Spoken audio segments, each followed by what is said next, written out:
I'm not a bad guy.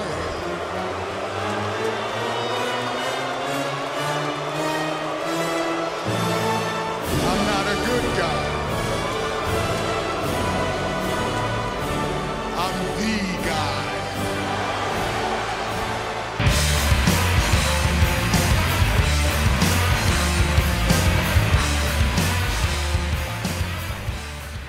Good, bad, we're the guys on the mic, and this is WWEC Radio, bringing you the best coverage in NXT and SmackDown pre-show.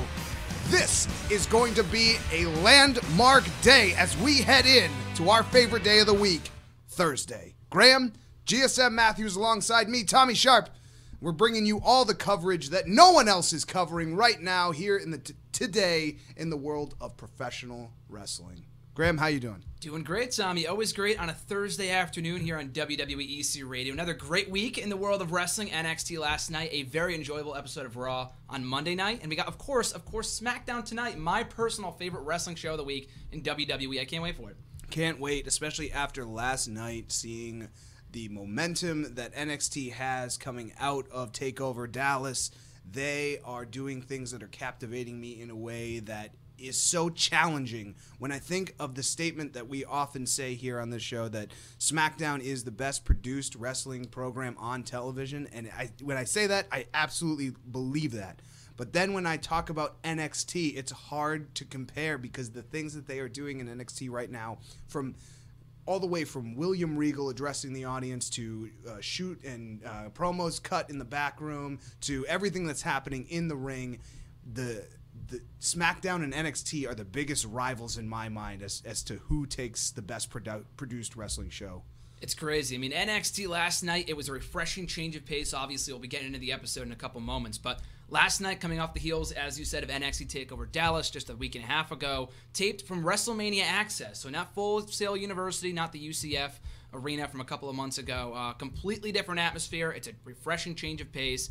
And the in-ring debuts of NXT TV of Shinsuke Nakamura and Austin Aries last night. It was another great episode of NXT in the whole, and I can't wait to talk about SmackDown as well. Like I said, a very well-rounded week in wrestling for WWE. Yeah, very much so. I mean, so much happened on Raw that's worth mentioning and noting, and I'm sure that we will get into that as we talk about what's coming up tonight on SmackDown. But for me, last night, Austin Aries made a huge impact in the way that I see his future potential in the WWE, and just sort of the bold statements that he makes and the things that he wants to accomplish with his career in wrestling. You know, even going as far as to say that he wants to be a WWE Hall of Famer. You know, most people are in it for titles. Most people are in it for, you know, the spotlight of the glory, you know, Baron Corbin, those types of people. This man is in it to be a legend.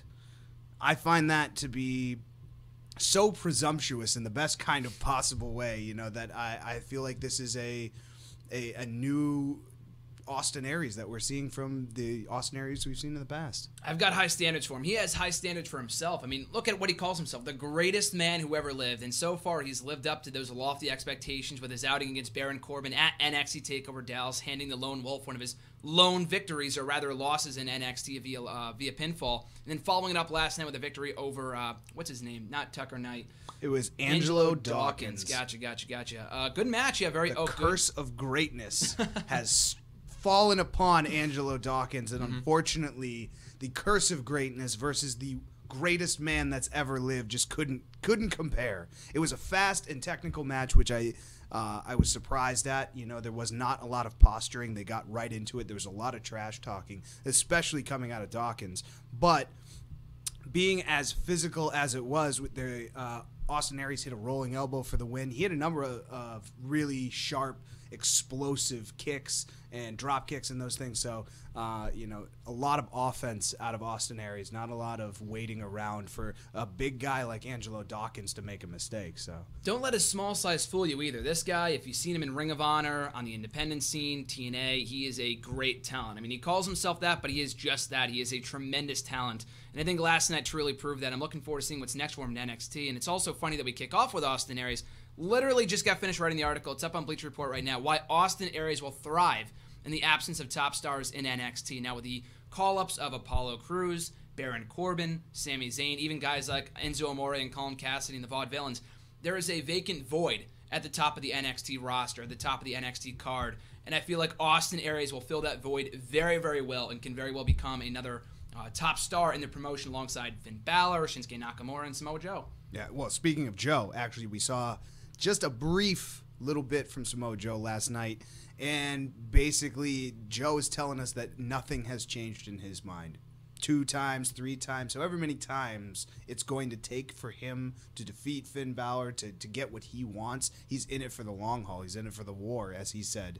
And knowing that Samoa Joe has that kind of mentality, you got to believe that he's going to get a victory here, probably sooner than later. It's not that he's desperate. He's settling in for battle here. So I'd say that the champ has a pretty big bullseye right on his title right now. Leaving us with more questions than answers was Samoa Joe last night when he was asked what's next for the Samoan submission machine in NXT. Well, I know we had talked about that a little bit. Just last week, Is he going to go, what's his direction going to be? And we had kind of concluded that he was going to stay the course. And hearing him talk about like really sinking his feet in here and that's what he's going to be focused on, I think it's going to be a lot of fun watching Samoa Joey. Joey Samoa get Hulk angry and just continue just to get more full of rage. Not Alex Riley style because it's too much rage, but I think Samoa Joe has a lot in store. Absolutely. The guy has untapped potential. I say it every week, but the guy has been ripping it up since over the last year since he arrived at NXT TakeOver Unstoppable just last May. He's a great talent all around. So far, it could be 3rd time's the charm. He's already lost to Balor twice in London and Dallas. If he gets one more shot, that's all he needs to take home the title. Maybe after that, maybe they do a rematch where Joe, if he loses again for a 3rd consecutive time, he has to leave NXT. Oh, jeez, and that serves as the window. Who knows? That would be sound match was always fun. Always fun. Very traditional, and NXT is very old school in that respect. And Joe's so interesting. He's got a scowl that I think is only rivaled by like Judge Dredd. He has just got this permanent jowl look on his face that is just so angry and so and I don't doubt it. I feel like those types of stipulation matches are exactly the kind of things that he could be baited into doing because he just doesn't care. He's so blind with this pursuit of getting and being the best and at the top with that belt. Of course. I think that'll be interesting to see how he channels all of that going forward and who his next competitor is, because it's certainly not front at the line going after Finn Balor. So somebody's going to have to deal with Joe and what he's after in between him getting back to the champ. Well, speaking of which, that's the long-term vision. That's the long-term goal, is Samoa Joe going back after the gold. But next week, as they promoted in last night's show, it's Samoa Joe for the first time ever, one-on-one with Apollo Crews. That's right. He did mention Crews. I forgot about that. So that's our match next week. Maybe our main event, I wouldn't be surprised. But I'm looking forward to that. That should be a very hard-hitting affair. Yeah, well, you got smiling Apollo Crews out there. He's perfect dynamic. He's going to be really high energy, but again, Samoa Joe can just absorb a beating like nobody else's business. I still just don't, anytime it's Samoa Joe versus anybody, I'm always going to give the nod to Joe, even though he's not my favorite, he's not my top guy. It's just a fact. You look at the man, you look at his demeanor in the ring.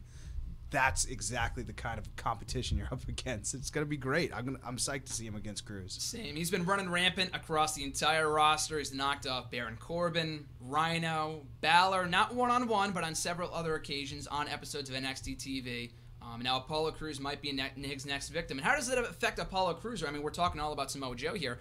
Apollo Crews recently, resurfaced on Monday Night Raw, and he's been dominating the ranks over there by beating Tyler Breeze, Heath Slater, and now just Adam Rose on Monday night. How is it going to affect his, momentum and mindset going to Monday Night Raw? Is he going to leave NXT? I don't know if this is his last match or not in NXT, but how will this affect his long-term direction going into his WWE main roster run? Well, I can certainly see a hot streak building here in Apollo Crews.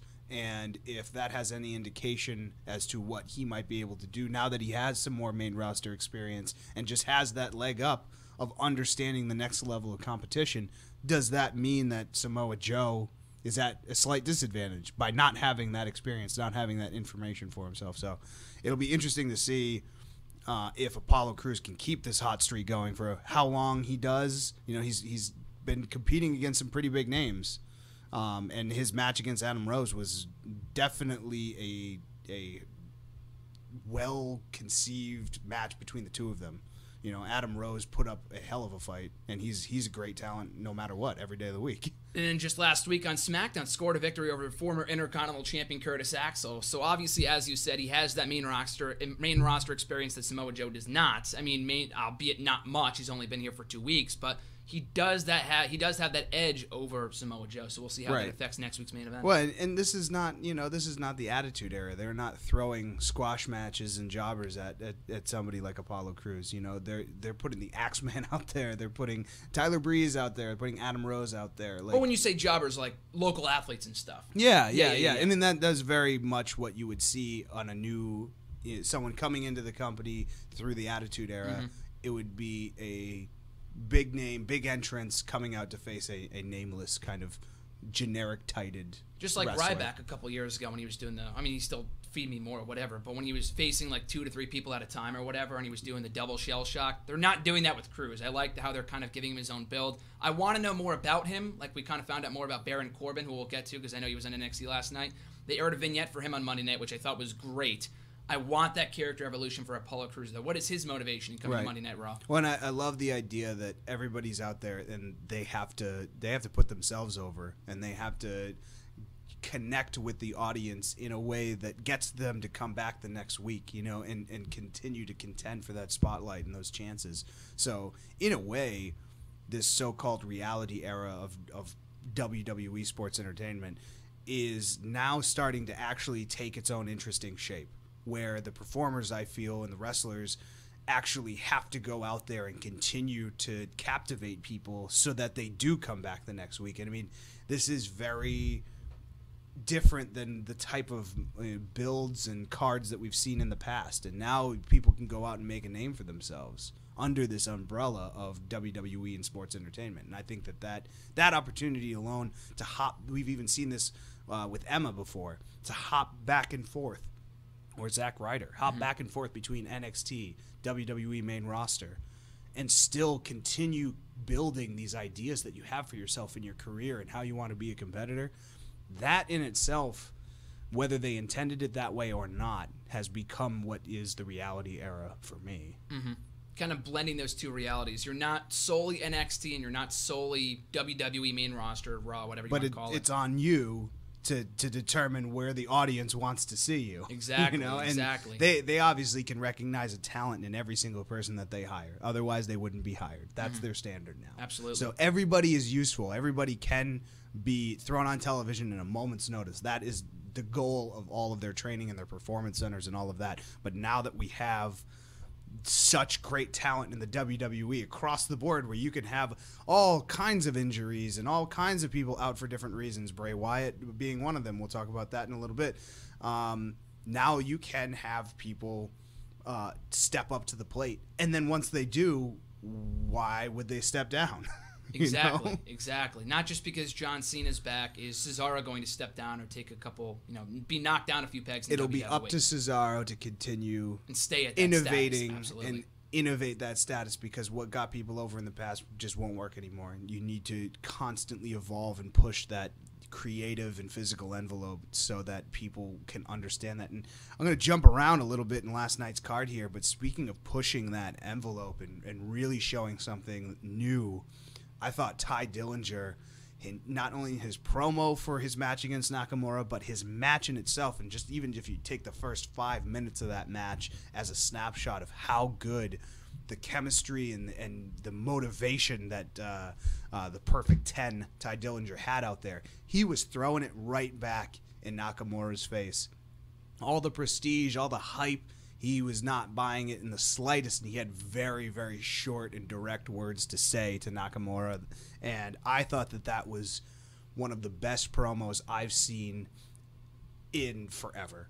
I just felt like he really understood how to navigate pushing the interviewer away, saying exactly what he wanted to say, and putting Nakamura in what his eyes would be his place. So what did you think? What did you think of just that promo before the match? I mean, it's not often that we see. I mean, basically all of last night's NXT episode was squash matches, enhancement matches, whatever.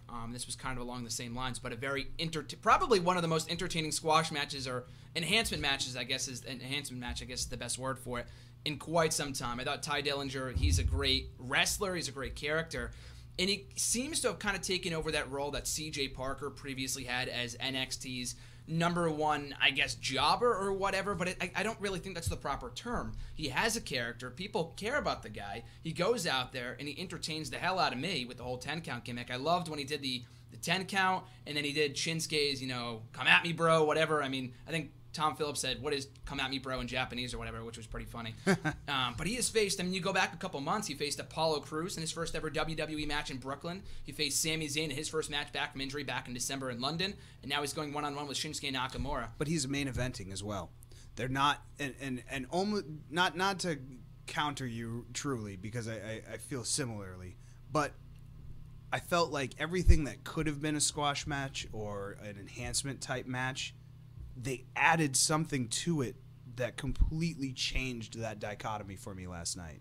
And that was it's subtle, it's subtle and it's small, but I thought it was a big deal overall, like meaning wise, when you take the small little moments, like just having Tye Dillinger have a platform for a couple minutes to say something about Nakamura, and to really set the stage as for the fact that this is a main event. Of course, Tye Dillinger belongs in a main event. Are you kidding me? This is no-brainer. This is going to be easy. I'm a perfect 10. Like, I don't believe all of this hype. And then to be defeated and humbled by Nakamura in a very back-and-forth kind of match. It's not that Tye didn't get any shots in. Nakamura clearly is able and has experience to get through that and so much more during a match.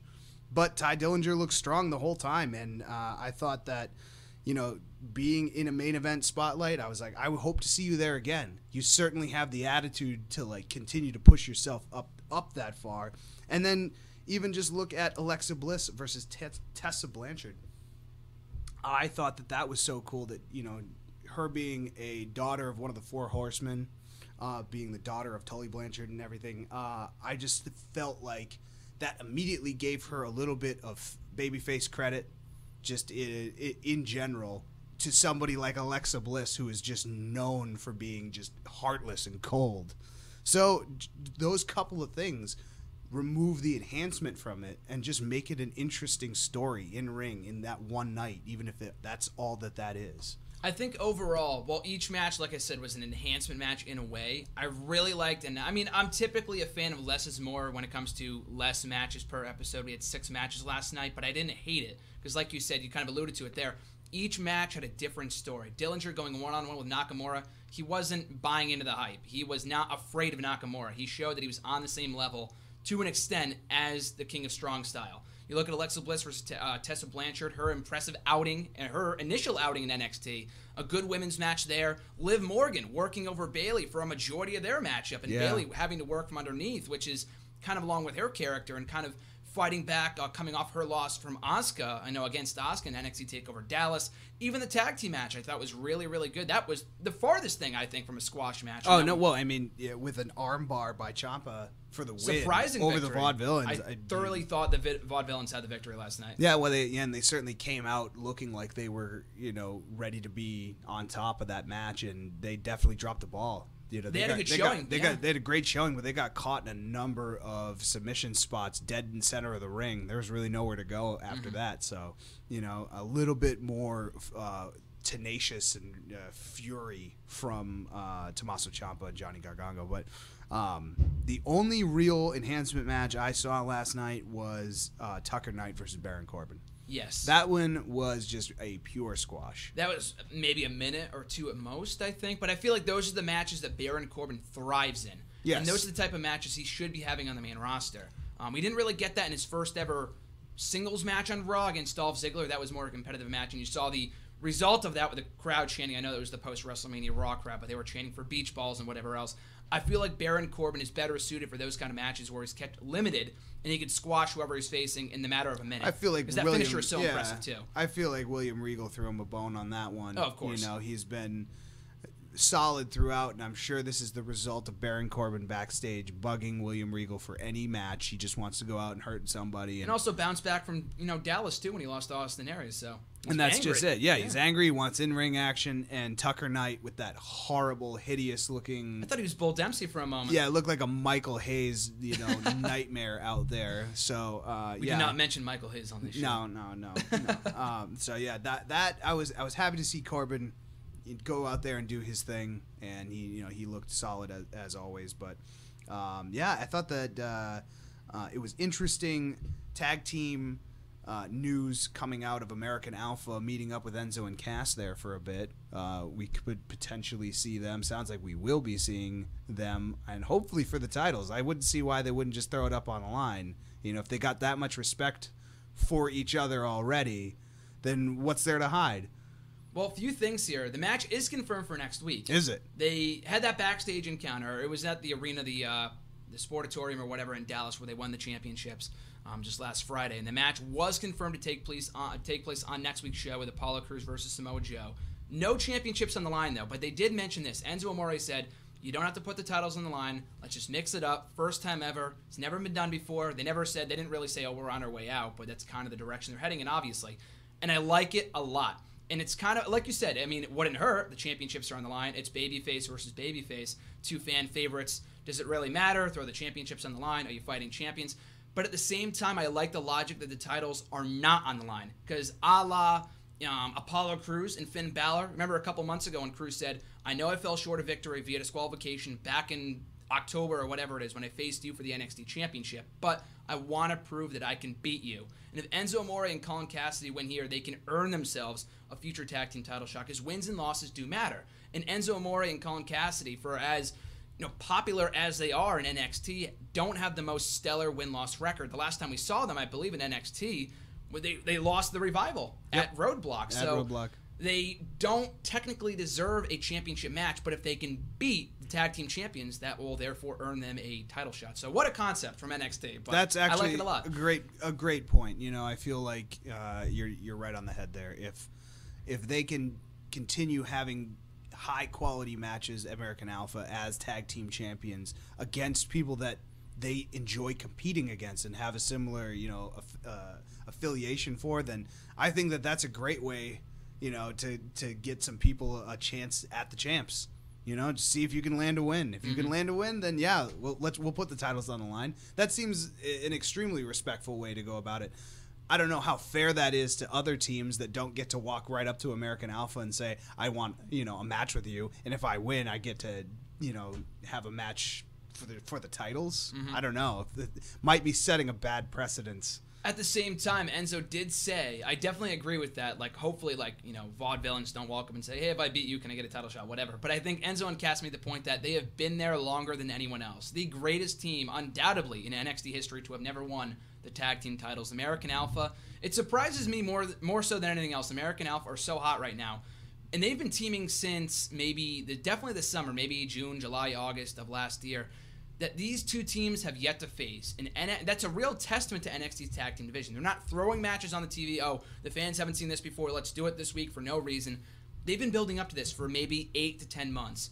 Enzo Amore and Colin Cassidy versus American Alpha, a match that we've never seen before. You could say they've been on the same side of the fence. Therefore, that's why we haven't seen it. But I like it a lot. It finally means something. I thought the setup was great, and I'm very happy to see more so than anything else that they're not just phoning in these episodes, as they very easily could. They were taped at Access. They could say, here's a bunch of filler matches that mean nothing. We'll get back to you with the important stuff in a couple weeks, which they very well might. That's what they easily could have done, but they're not doing that, and these matches matter. Therefore, that's why I'm excited for next week. Yeah, no, always excited for next week. Always excited to see what new developments, especially backstage, are going to pop up at NXT. We heard a little bit from Finn Balor. And it was interesting that he not only mentioned Shinsuke Nakamura, but basically said that Shinsuke Nakamura is a contender for the title. The fact that Nakamura was making his debut the same night that he was making those statements, I think that should say a lot about Shinsuke's eventual rise or maybe meteoric rise. It could be quick. I think so. Depending on, if Finn Balor already feels that way, then I would imagine that Nakamura will be quick to earn a shot at that title. I don't think anyone's going to know him better, Shinsuke better than Finn Balor. I mean, two guys that dominated the scene over in New Japan Pro Wrestling, just the Japanese wrestling scene in general. Finn Balor came over in late 2014. It's crazy to think he's been there that long in NXT, but he has dominated NXT just as he has New Japan, or just the Japanese pro wrestling scene in general, in that he took the championship on the verge of becoming the longest reigning NXT champion in history. I think he might break the record in the next month or so. So that's something to look forward to. But Shinsuke, I mean, we talked about it last week. This guy is an absolute star. And we kind of alluded to it earlier in talking about his match with Tye Dillinger. The guy just has it all, and he's on the fast track to superstardom in NXT, and it's great to see that they're not wasting time. I mean, they could always build him up and whatever in a feud with Joe or somebody else, but he's going straight for the top prize. Top stars go for the top prize. And Shinsuke Nakamura versus Finn Balor, I would absolutely die. I would love to see Nakamura and Balor face off for the championship at Beast in the East 2, which is yet to be confirmed. We're still 3 months out.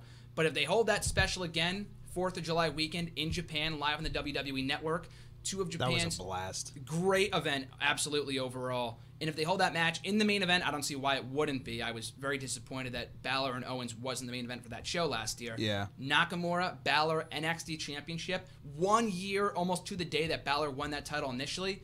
It's a money match waiting to happen. Absolutely. No, I didn't even realize. I didn't even think that they might do something like that again. Every time they do one of those networks exclusive specials, and especially if they're traveling overseas, it just has such a classic pro wrestling feel to it.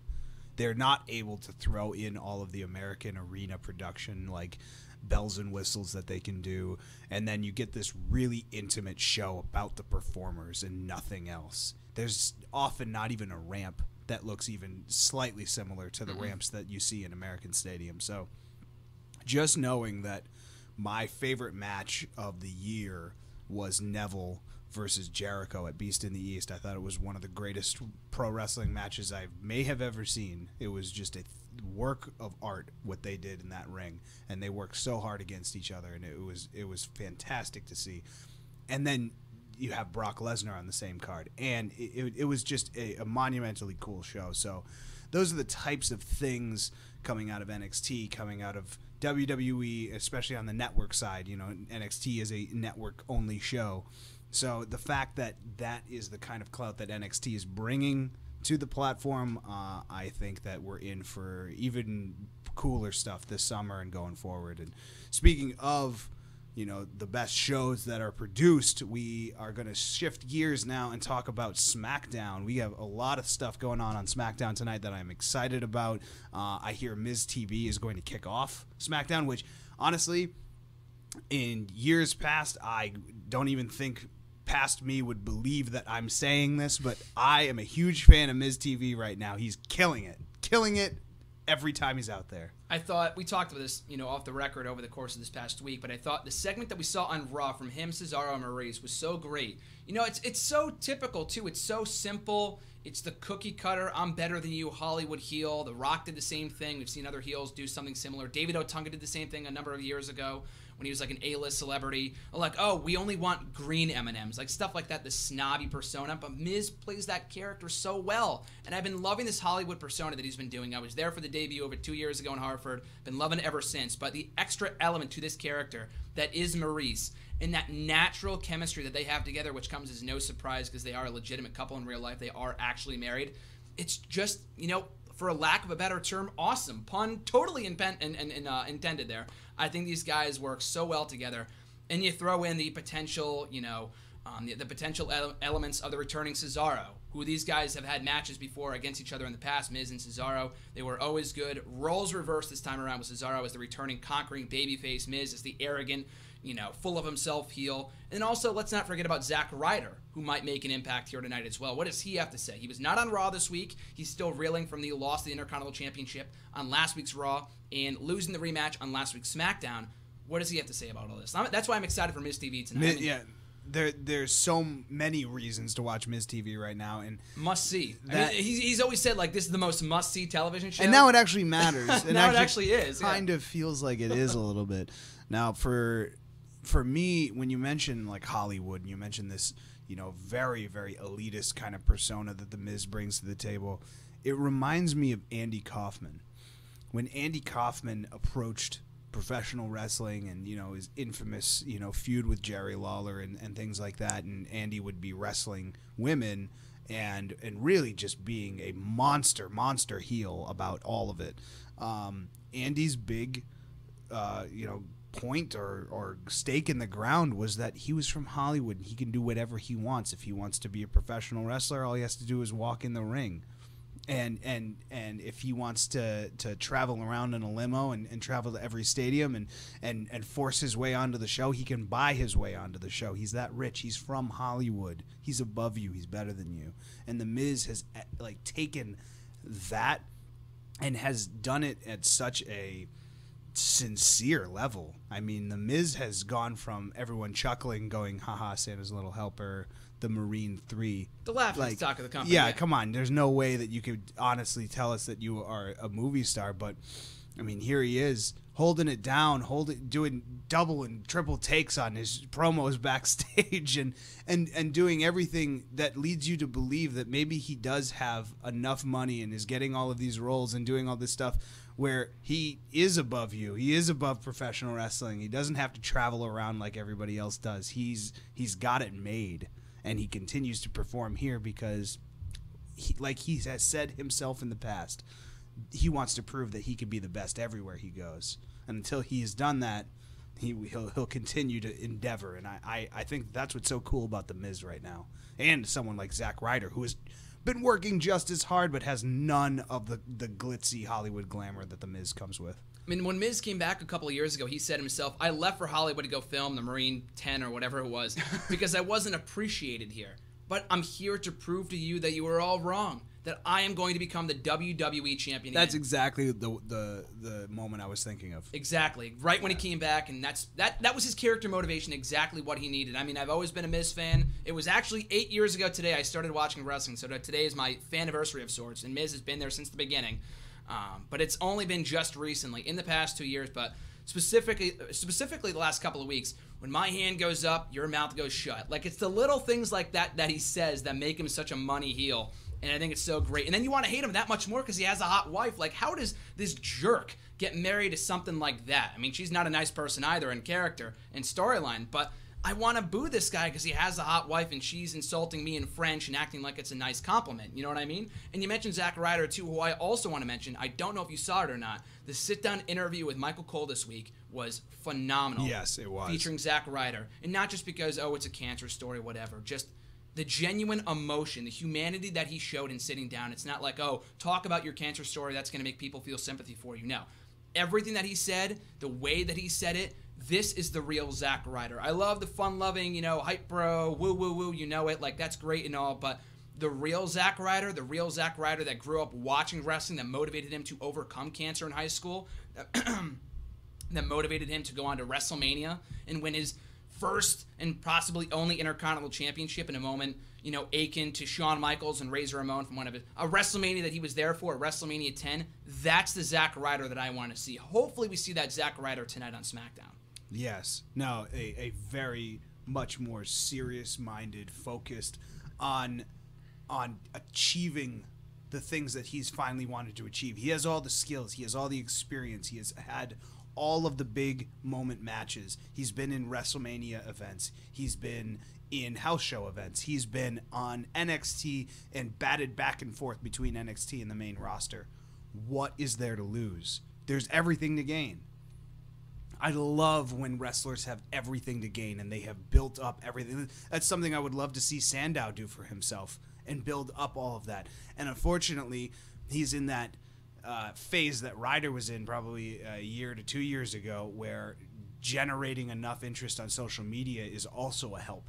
Mm-hmm. And to help you get back into those spotlights and find those opportunities. And this goes all the way back to our opening comments about this new reality era being a chance of opportunity. If you can rally vocal fans to give you a shot at getting on televised, WWE programming, then you have a shot at continuing that going forward. Because as all of the writing and creative stories go, they have no idea what they're doing, allegedly, and they don't write for more than 2 weeks or 2 months or 2 seconds. I don't know, but even if the entire show was improv and it just relied on people at random being selected and matches were being booked on the fly, I still think Zack Ryder now has enough experience to go out there and truly put himself into the match and have a 10-plus match every time. It blows my mind every time. I mean, you mentioned Damian Sandow, a guy that's in that, or is currently in a similar situation, not to Zack Ryder, but what Zack Ryder was dealing with 2 to 3 years ago. But at least it seemed to me, I mean, Sandow's going to be on Superstars tomorrow facing Ryback. But Ryder, to me, got more airtime than Sandow ever has in the past year or so, ever since the whole Mizdow thing ended. Which, again, blows my mind for a guy that was the most popular act in the entire company for a solid 6 to 8 months is nowhere to be seen. And as you said, social media, WWE plugging the Twitter again, and they just want to get popular, have the worldwide trend, whatever. No, it's important. It's absolutely important. That's what Zack Ryder got to where he is today. People want to get behind him. If Sandow was in a similar position, if it was Sandow and not Ryder winning that IC championship at WrestleMania, people would be getting behind him right now the same way they are Ryder. And Ryder had the guts to go out and start doing different things for himself, to join a tag team at NXT, to continue taking every single singles opportunity he could on the main roster. Never gave up. Never said no. Continued to thrive as a competitor, and I think that is why I'm so excited to see more Zack Ryder. And SmackDown is the perfect place to see more Zack Ryder, so I'm hoping we see him tonight. And the other thing that we're going to see tonight for sure is potentially the conclusion to the tag team tournament that was started on Monday. The New Day have a fantastically rainbowed colored bracket, and there are a lot of different tag teams competing to see who will be the new #1 contender.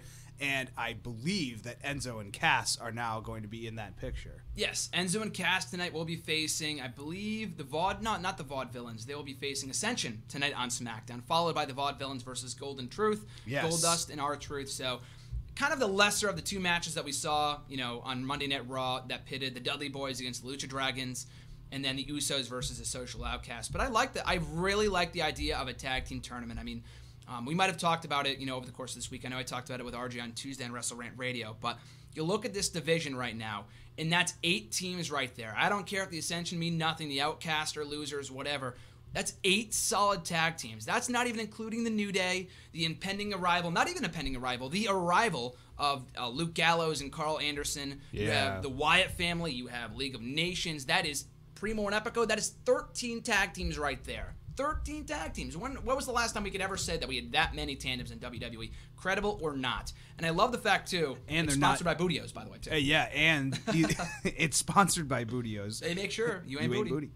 And I think another cool factor in all of this is that you're not seeing a lot of just singles competitors being paired together for the sake of having a tournament. It's they're a all real tag team tournament. Even Goldust and R-Truth, we have given crap to before. They have a story. And R-Truth was like, I know on Monday's Raw, or it might have been the other way around. I completely forget by this point. But Goldust was like, how did you get this match made? Why are we in the tournament? Because when I first saw them in the brackets, I'm like, when did they get to the point that they were teaming? But they explained it later in that segment with Dr. Phil. They were like, R-Truth is like, I got us in the tournament. We're going to be teaming. I wanted to get us a shot at the tag team titles. And he's like, why would you do something like that? And Dr. Phil comes in to the picture, and he just walks out of the set without saying a word. I thought it was great. So, yeah, every team in this tournament, they have history. They're actual tag teams. That's what I love about this tournament so much. Yes, exactly. There is validation and motivation behind every team to be out there right now competing for the championship. And here are the New Day coming out so confident that they're willing to take on anybody that can make it through this gauntlet of a tournament. And they know that they are resting on their laurels. They're out there basically entertaining and doing their shtick because they don't have anything to worry about. But we'll see if they do have anything to worry about based on who ends up on top. And I'm curious. I don't really know who's going to be in that final match. That's the best part about it. It's not predictable. Not predictable in any way. There's not and that's because they're all actual tag teams. If this was just 2 competitors teaming up for absolutely no reason, and R-Truth and Goldust had, come together last week or something like that, I'd be like, well, that team's not going to win, and this team's probably not going to win. But I really can't tell right now. It's It's a really fun competition, especially because tag team wrestling has never been more explosive than right now. Mm-hmm. No better time coming out of WrestleMania 2. Like I said, also with the arrival of Luke Gallows and Carl Anderson. Will they play a factor in the tag team tournament? Will they take out the Usos and take their spot in the tournament? That's what I'm most excited about. What's the follow-up to that tonight on SmackDown or Monday Night Raw this upcoming week? I'm not really sure, but I know for a fact, going back to SmackDown here for a second, I am very excited to see Enzo and Cass make their SmackDown debut tonight. Love those guys down in NXT. I mean, I'm sure we've talked about it here before in the show, but those guys are freaking great. And their recent promos, Enzo's promos on Raw, and the Raw before that against the Dudley Boys are just they're so funny. And I love Los Angeles. They ate it up. I thought, like I said, Monday was the true test. That was the real test. I mean, I know Los Angeles is no, Chicago, but they are kind of a smart. They're a lively crowd. They're no Alabama or anything like that. No, they're no Mobile, Alabama. But they responded very favorably to Enzo's promo on Monday night. And I'm looking forward to. I mean, their matches are good, but they're kind of New Age Outlaw-esque in that they have better mic skills, better talking ability than they do in-ring ability. So I'm looking forward to not only their match against the Ascension, but how they're going to trash talk the Ascension either before or after their match. That should be the most exciting part, and what I'm looking forward to most about tonight's SmackDown. Yes, I mean, another thing I'm so excited for tonight is that we're going to see even more from Chris Jericho, but most importantly from Sami Zayn. I think what's going on between Chris Jericho and literally anybody that seemingly walks in front of him the wrong way is Jericho feels very entitled and wants people to know for sure that he is the best in the world at what he does. It's very specific Jericho things that he does. He's the best in the world at putting his hair up in a nice weird little dog poof ponytail when he used to have long hair. He's the best in the world at wearing scarves. He's very good at that. He's the best in the world at going in between the Lion Tamer and the Walls of Jericho, hosting the highlight reel, the highlight reel, and a lot of different TV shows. Calling people idiots on WWE. Yeah, calling people idiots. You idiot. We are idiots. I can't get over that. I thought it was great. No, Jericho is so exceptional in this role. Exceptional because he's not Y2J Chris Jericho right now. And he knows that. He's Chris Jericho. He's the Chris Jericho I loved from way back when I was young. Just a WCW attitude, New Japan kind of like attitude, just coming in as like this international superstar, almost in the same way that Tye Dillinger acts a little bit, just really above everybody else, and just to make to see a modern thread of that kind of mentality. He's no longer portraying himself necessarily as a fun-loving rock star guy. He's bordering on Miz kind of levels of eclectic paranoia about who he's talking to. And someone like Dean Ambrose really confounds Chris Jericho. So Sami Zayn is also known to not put up with much. He's very straightforward, honest, and to the point. And I think that Chris Jericho is going to try and get under his skin and make something happen through that. So it'll be interesting to see how those two match up. Sami Zayn calls himself the underdog from the underground. He is the epitome of what a babyface should be. He looks strong in defeat. Like I said with Enzo and Cass, his win-loss record in NXT, WWE, is not stellar. He came up short at WrestleMania. He came up short against Shinsuke Nakamura at TakeOver Dallas. He lost Monday Night on Raw against AJ Styles, yet he remains one of the more popular guys on the roster right now. He looks so great in defeat. He's awesome at what he does. He is really the best in the world at what he does and being an ultimate underdog in WWE. So I'm looking forward to seeing how he matches up against Y2J in this time where Y2J, Jericho, not really even Y2J anymore, it's Jericho. Like you said, he really does a great job of separating the fan favorite, you love me, Jericho, and I really hate all of you, I'm better than all of you, the superior Jericho, who feels he's superior than everyone else. Superior Chris Jericho. The elitist, as you said too, with Miz, kind of a great word for it as well. No, it's great. When he's babyface Chris Jericho, he's Peter Parker and Spider-Man, and when he's the superior Chris Jericho, he's Dr. Octopus, he's Otto Octavius, just completely lording his experience and knowledge over everyone, and it's a great. out of anybody, he looks like the guy that's headed the most for like a mental breakdown and a paranoid personality disorder. And that's why I love the pairing with Dean Ambrose. 'Cause right. I thought their segment on Monday was really, really good. I mean, we've talked about it before. I mean, Dean Ambrose's comedy can sometimes be a little too cute for his own good, but putting that aside, that's merely nitpicking. It's a match made in heaven. I think Dean Ambrose really needs a guy like Jericho to work with right now who he can prove himself against, and he needs that big victory. I mean, Sami Zayn, like I said, kind of, becomes more popular. He gets over even in defeat. Dean Ambrose, along the same lines, but not so much when he's like, you don't see Sami Zayn low-blowing people when he probably shouldn't be. That's what kind of Dean Ambrose thing is. And they still need to kind of iron out those little tweaks and what makes him a lunatic. And I know we've talked about that before, and those are the little things that they need to work on going forward. And I know I really want to get your thoughts on how the highlight reel should have been handled on Monday, although a good segment. The little things that they could have done. I know you mentioned to me the other day. I thought it was brilliant. Yeah, just the small things that separate a lunatic from being the Fringe. You know what I mean? Like, Dean Ambrose on the Fringe, kind of almost as a drifter character, not Elias Sampson, not going that far, but just kind of, a man on the road, a hard-working, roadie-esque, brawling character. I can see him coming out there being a little eccentric, being cute about it, having those modicums of respect for other people. But if you want to be the lunatic Fringe, Dean Ambrose, not just some guy that, is a little bit more reserved, has his own style, but like an actual lunatic, you walk out there with your own potted plant.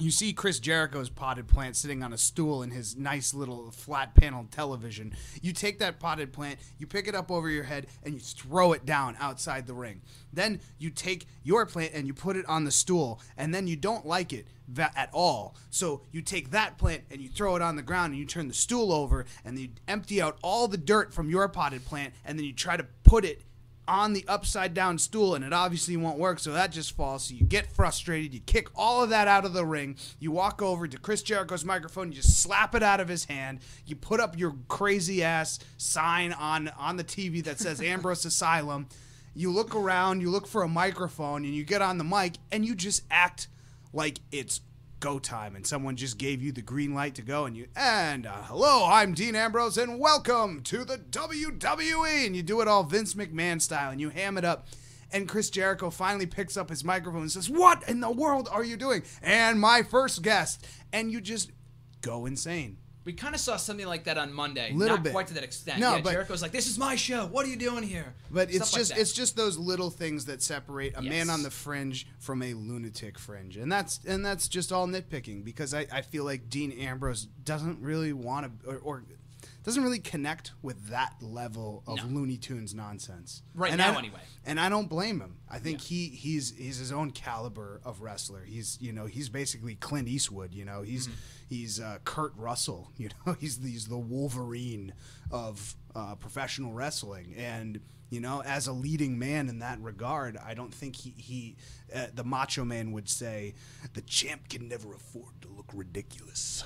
And I don't think that Dean Ambrose can ever afford to look ridiculous. No, I think it's just the basic principles of playing a character quite like that. I mean, it's the little stuff. What makes a crazy person crazy? They don't think they're crazy. They think they're in the right. Macho Madness, man. Exactly. The champ can't afford to look ridiculous. It's like, Macho, you look ridiculous literally every day of the week. But he doesn't think so. But not Macho Man. Exactly. Those are the things they need to do up with Dean Ambrose. I don't know when it was. It might have been back when he started doing the whole crazy thing. But what is the most talked about stuff for non-wrestling people? Macho Man. Ric Flair. You know why? Because they're out of their mind, legitimately. You see promos of Macho Man with little cups of cream, talking about the cream rising, hot cup of coffee in the big top, and spinning around in circles, and Ric Flair just wooing himself out of breath and just red in the face. Like, those people have more madness than the Lunatic Fringe has at times. He's very controlled in what he does. It might have been recently. I don't know if it was. Ambrose is one of my favorite wrestlers. Same. It's hard to even want to criticize. Yeah, no, in exactly. any way, because I think everything he does is smart. I think it's because we're big fans of Dean Ambrose that we want to see him get better. Yes. If I didn't care about Dean Ambrose, I wouldn't even be talking about him right now. You know what I mean? So I think with Dean Ambrose, I don't know if it was with Triple H or somebody else, but he goes, "Why does everyone think I'm so crazy?" It might have been a while Triple ago. H. Was it Triple H? It was with Triple H, because Triple H was trying to paint him as this madman. Yeah. And Dean Ambrose was just like, "I feel pretty cool." Yeah. Pretty calm. That's a Dean Ambrose that I want to see. So why would a crazy person in storyline here? Why would he wear a shirt that says that he's crazy? You know, calling himself the Lunatic Fringe. It's stuff like that that don't really make much sense. And I told this to RJ the other day, but the whole principle of Dean Ambrose being crazy, being the Lunatic Fringe, the whole reason this came about was because he got stabbed in the back by his best friend Seth Rollins. That's the type of thing that drives you over the deep end. Why don't we go back to that? He doesn't trust anybody. That's what makes him crazy. Not like these, you know, He tied tied his ship to Roman Reigns, and their friendship and their kind of like watching each other's back, it kept him from ever being a lunatic. Even all the sting and pain from being stabbed in the back and the shield breaking up and everything that like happened as a result of all of that. That's what made him unstable. It made him unstable, but only for a moment, because Roman was always there to have his back, always make him sure that he's stable and getting to the next place. And that's why we have the Dean Ambrose that we have today. So what we see tonight is going to be exceptional. It's going to be a little bit darker of a SmackDown, I feel. I feel like we're building towards Payback, and I feel like the themes are going to get darker, more serious, and a little bit more personal. So interesting to see if Dean Ambrose pops his head in, if he has anything more to say to Chris Jericho, if Sami Zayn is going to take out Chris Jericho as well and make Jericho look foolish. It's going to be a lot of fun. It's going to be a lot of fun. Like you said, I mean, we might have talked about it last week at the end of last week's episode, but this doesn't feel like the WrestleMania hangover. This doesn't feel like WrestleMania Rematch-A-Mania come Extreme Rules. No. It's a whole new card. Look at the Payback card. I mean, we only have 2 matches official, but what we're going to be getting, I mean, the projected pay-per-view card for Payback, it's a whole new card. Roman Reigns, AJ Styles, first time ever. Cesaro and Miz for the IC Championships, something fresh. Tag Team Tournament Finals or the Tag Team Championship match, whatever. Maybe Enzo and Cass versus the Dudley Boys. A Women's Championship match sure. Great match as well. There's a lot of fresh matches. I highly doubt even Jericho Ambrose, Owens and Zayn. I don't think there's going to be one WrestleMania rematch in the card. Nope. I think WrestleMania was just a moment. Exactly. WrestleMania, we talked about it last week when we were reviewing the show, last week. It felt like a bunch of moments, which was fine. It was an enjoyable show. But now they need to look towards the future. Like, now I'm excited for what we're going to be seeing at SummerSlam. Sasha Banks maybe building back up into that championship picture. Dean Ambrose, if he can get that big win over Jericho, what's next for him? That little stuff is going to make the bigger picture that much more important. No, and that's why I will echo Xavier Woods on this to close us out here, that the WWE right now, NBA Jam rules, it's on fire! And with that, as cheesy as a reach as this is going to be, we're going to now end and send you off WWEC Radio with Typo Negative's theme for Kane that never made it to air, never made it to arenas, but was written for Kane. Typo Negative, one of my favorite bands, with Out of the Fire. This is Kane's theme that they recorded and WWE never used. And then Peter Steele died. And it was sad. WWEC Radio, we will be back here next Thursday with more NXT and SmackDown. Graham, a pleasure as always.